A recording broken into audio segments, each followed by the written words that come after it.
Welcome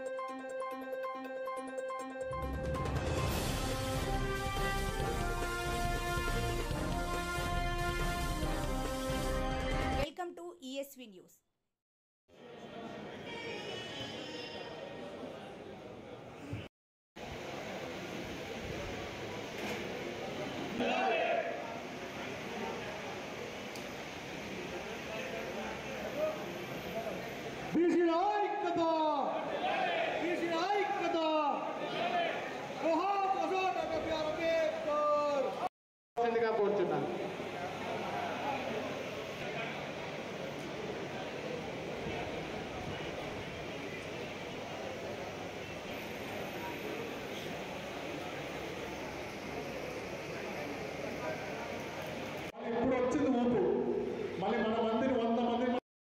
ఒక voice వినిపించాలని చెప్పి మాకు తోచిన వరకు మేమేదో చిన్న విందు ఏర్పాటు చేసినాము.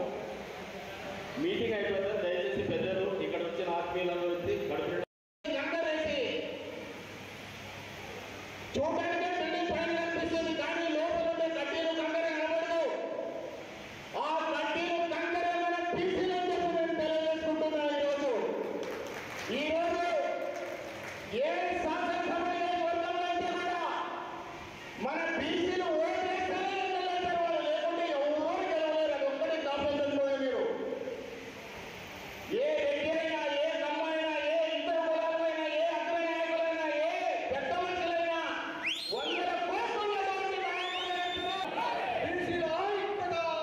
ఈరోజు బీసీ ఐక్య వేదిక ఎమ్గనూరు తరపు నుంచి బీసీలందరూ కూడా ఆత్మీయ సమ్మేళనం జరగడం జరిగింది.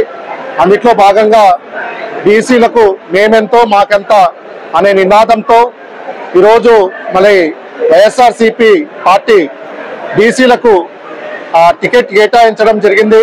అదేవిధంగా చంద్రబాబు నాయుడు గారు కూడా టీడీపీ తరపు నుంచి అలాగే ఇంకా వేరే పార్టీలు కూడా ముఖ్యంగా ఈ స్థానాన్ని బీసీలకు కేటాయించాలనేసి, ఎందుకంటే పార్లమెంట్ స్థానాన్ని కూడా కర్నూలు పార్లమెంట్ స్థానాన్ని కూడా బీసీలకు కేటాయించాలనేసి, ఎందుకంటే ఎమ్గనూరులో అత్యధికంగా బీసీలు ఉండడం జరిగింది.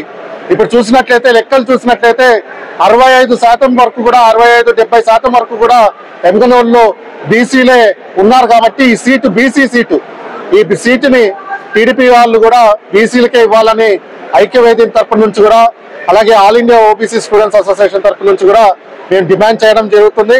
ఈ సీటు ఖచ్చితంగా బీసీలకు ఇస్తారనేసి ఆశిస్తున్నాం. ఈరోజు బీసీ ఐక్యవేదిక సదస్సుకు ఇచ్చేసినటువంటి అందరికి కూడా నా హృదయపూర్వకమైనటువంటి నమస్సమాంజలు. ముఖ్యంగా 1977 నుండి ఈరోజు కోసిగి సత్యనారాయణరాజు వాల్మీకి సమాజానికి చెందినటువంటి వ్యక్తి. ఆయన ఎమ్మెల్యే అయిన తర్వాత హనుమంతరెడ్డి గారు, అలాగే 5 సార్లు బివి మోహన్ రెడ్డి గారు, మరి అలాగే చెన్నకేశ్వరరెడ్డి గారు, జయనాశ్వరరెడ్డి గారు, మరలా చెన్నకేశ్వరరెడ్డి గారు, వరుసగా రెడ్డి సమాజం వాళ్ళే ఎమ్మెల్యేలకు మరి ఎమ్మెల్యేలుగా ప్రాతినిధ్యం వహిస్తున్నటువంటి సంగతి మనందరికీ బాగా తెలుసు. మరి ఈరోజు మన నాయకులు జగన్ గారు ఎమ్మెగనూరు సీటును ఇక్కడ అత్యధికంగా బీసీలు ఉన్నారనే ఒకే ఒక ఉద్దేశంతో ఈరోజు మరి చేనేత వర్గానికి సంబంధించినటువంటి మహిళ మరి బుట్ట రేణుకమ్మ గారికి ఇన్ఛార్జిగా నియమించడం జరిగింది.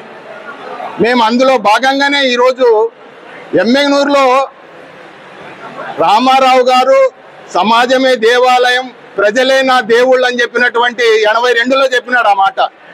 మాచాని సోమప్ప గారు 70 సంవత్సరాల కిందటనే మళ్ళా ప్రజలు దేవుళ్ళు అనుకొని ప్రజలకు సేవ చేసినటువంటి మాచాని సోమప్ప గారి మునిమనోడైనటువంటి మాచాని మళ్ళా సోమనాథ్ గారు ఈరోజు స్వచ్ఛందంగా డాక్టర్ వృత్తిని వదులుకొని నేను ప్రజలకు సేవ చేయాలని ఒక మంచి సంకల్పంతో, మంచి ఉద్దేశంతో, నిస్వార్థంతో ఈరోజు రాజకీయాల్లోకి రావడం జరిగింది. మళ్ళా ఆయన అభ్యర్థిత్వాన్ని ఖరారు చేసి మళ్ళా ఎమ్మెగనూరుకు బీసీలు కేటాయిస్తే ఎమ్మెగనూరు నియోజకవర్గంలో ఉన్నటువంటి బీసీలందరూ చాలా సంతోషిస్తారు. కనుక నారా చంద్రబాబు నాయుడు ఖచ్చితంగా ఎమ్మెగనూరు ఎమ్మెల్యే టికెట్ ఖచ్చితంగా బీసీ నాయకుడైనటువంటి సోమనాథ్ గారికి ఇవ్వాలని చెప్పి మనస్ఫూర్తిగా కోరుకుంటూ సెలవు తీసుకుంటున్నాను. జై హింద్.